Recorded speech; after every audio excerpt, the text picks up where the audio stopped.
I'm very happy to play for my second performance with the Orchestre de Chambre de Paris, the wonderful first concerto by Dmitri Shostakovich, which was written for my favorite cellist of all times, Mstislav Rostropovich, who learned that piece in supposedly one day. He memorized it in one day, he says. It took me a couple of weeks, but nevertheless it's one of the greatest concertos for cello and orchestra because the cellists work very closely together with the composer, so the outcome is just perfect mix between music and cello and orchestra. So I hope everybody will enjoy it.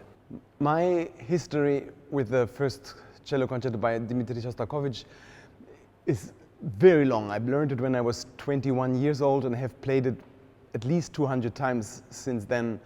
And I have always loved most the literature by Fyodor Dostoevsky.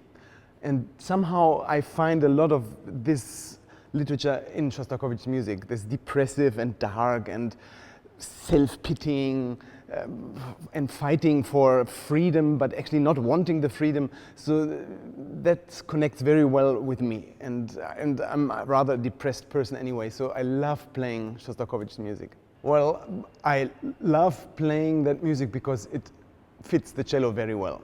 And I know audiences love Shostakovich, so it's a win-win situation. For us cellists, it's great fun to play because honestly, it does sound more difficult than it is. And audiences love it because so much is happening. Beautiful slow movement and then frantic last movement and very dark first movement. So everything there and some fun in between. So it's the best music to play. I know Lars Vogt since 35 years. I never met him back then, but we entered the same competition as pianists. And then I met him through my cello teacher, Boris Pergamenchikov, who was close friends with Lars Vogt, and he introduced us, and since then we became friends.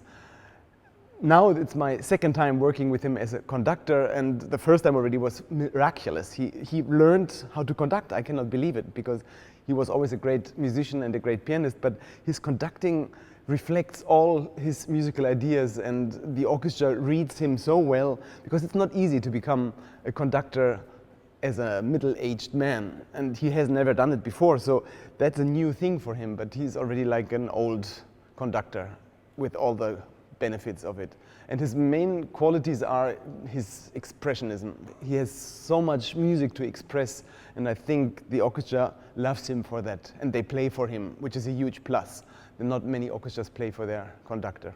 Already in our first program with the Saint-Saëns concertos, I loved and enjoyed the freedom and musical expression of the Orchestre de Chambre de Paris.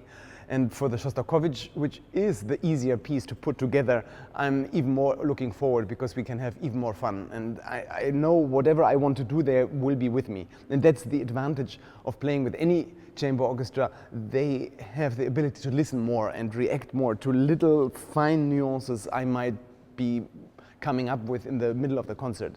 We don't have to plan and practice everything. It can be quite spontaneous. And these orchestras, especially, they feel like a youth orchestra. I mean, there's some people as old as me, but in general, the spirit is very youthful and very, well, they love what they're doing. And I mean, most musicians love what they're doing, but here it's more apparent somehow. And very supportive. I never felt judged in the rehearsals, even though I screwed up a couple of times, and it was really great collaboration.